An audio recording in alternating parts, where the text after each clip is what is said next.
আজকে ছিল উত্থান একাদশী। এই একাদশী উপলক্ষে বাড়ির সবাই কিন্তু ব্রত পালন করছে, মানে একাদশীটা পালন করছিল। সকালবেলা ঘুম থেকে উঠে আমার যা কাজ থাকে টিউশন পড়ানো শেষ করার পর স্নান দান কমপ্লিট করার পর মা করে দিয়েছিল শরবত, তো সেটাই কিন্তু বাড়ির সবাই খেয়েছিল। তারপর এই সাবুদানাগুলো আমরা সবাই মিলে খেয়েছিলাম। আমার এই সাবুদানা খেতে কিন্তু খুবই ভালো লাগে। একাদশী যদি নাও থাকি তবুও কিন্তু মায়ের কাছ থেকে চেয়ে আমি খাই।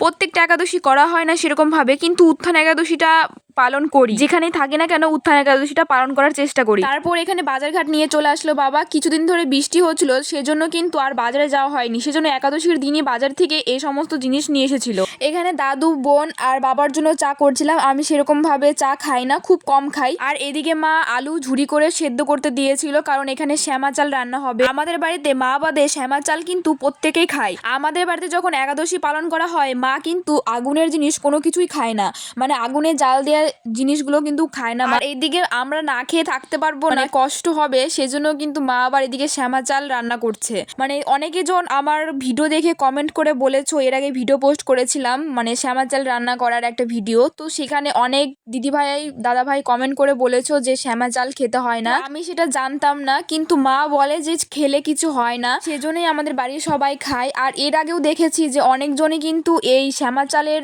ভাত খেয়ে থাকে। তো যাই হোক, তোমরা অনেক কমেন্ট করেছো, সেজন্য অনেক অনেক ধন্যবাদ যে তোমাদের ছোট্ট বোনের ভুলগুলো ধরিয়ে দিচ্ছ।